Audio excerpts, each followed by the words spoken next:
Cyberprofe here. In this video, we'll learn what the preterite is, a few tricks to help you remember when to use it, and we'll focus on conjugating AR verbs in the preterite. Now you're going to hear me call it the preterite instead of simply saying past tense to distinguish it from another type of past tense called the imperfect.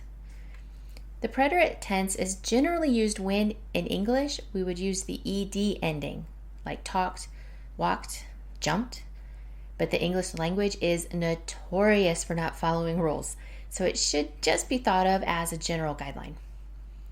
Okay, to start, let's review a regular AR verb in the present tense, hablar, to talk or speak. You know that we take off the AR ending and then add on the correct ending to match the pronoun, and that gives us hablo, hablas, habla, hablamos, habláis, hablan. Now, hablar in the preterite will look different, but it will still follow the same rules for conjugating. We'll take off the AR, and then we'll add on the correct ending to match the pronoun. That gives us yo hablé, tú hablaste, él, ella, usted habló, nosotros hablamos, vosotros hablasteis, ellos, ellas, ustedes hablaron. Did you notice the accents on the yo form and the él, ella, usted form? Those accents are really important. If you forget to add it on, the word completely changes its meaning. Hablo means I talk or I speak, but hablo with the accent means he, she, you formal, it talked or spoke. Did you notice anything about the nosotros form? The preterite ending is the same as the present tense ending. It didn't change. But don't worry, context keeps us from getting confused. Let's look at trabajar, to work. Here is the present tense. Here is the preterite tense. Trabajé, trabajaste, trabajó, trabajamos, trabajasteis, trabajaron. Let's try caminar, to walk. Use the word bank to help you if you need it, and pause to give yourself time to think. Just basically match the correct ending with the correct pronoun. Did you get caminé, caminaste, caminó, caminamos, caminasteis, caminaron? Let's try another one. Bailar, to dance. Pause to give yourself time to think. Did you get bailé, bailaste, bailó, bailamos, bailasteis, bailaron? And one last one, estudiar, to study. But let's mix it up a little bit. Pause here as long as you need to. Did you get nosotros estudiamos, él, ella, usted estudió, yo estudié, ellos, ellas, ustedes estudiaron, tú estudiaste, vosotros estudiasteis? Now, learning the endings is the easy part. It's just memorization. The challenge is when to use it. Remember, there are two different types of past tense. The best way to really get this is to read lots of Spanish books, watch shows in Spanish, and, of course, practice speaking whenever you get the chance. But there are a few tricks as a language learner to know when to use this just until it comes naturally. The basic rule is that this tense is used when something is over and done within a specific time frame, like saying, I ate dinner last night, or I went to school last week. Another basic explanation of when to use the preterite is use it when you want to say where you went and what you did. Let's look at two popular acronyms as they are helpful to some students.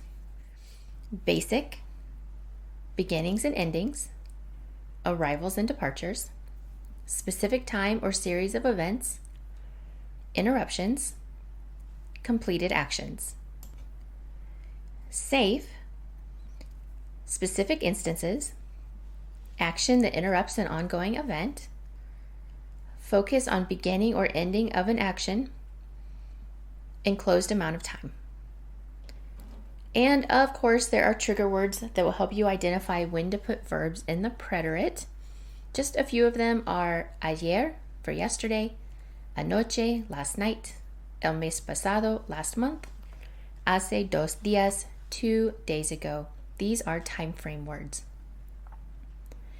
For my visual learners, it may sound funny, but think of a fish jumping out of the water. It gets to a point above the water and then it falls back in. The jumping fish represents the preterite tense. There's the beginning of his jump, a specific point where he comes out of the water. He can't continue jumping. Gravity pulls him back into the water. That point when he goes back into the water represents the end of his jumping action. Remember, the preterite tense is, in a basic sense, what we use to identify beginnings, endings, and series of events.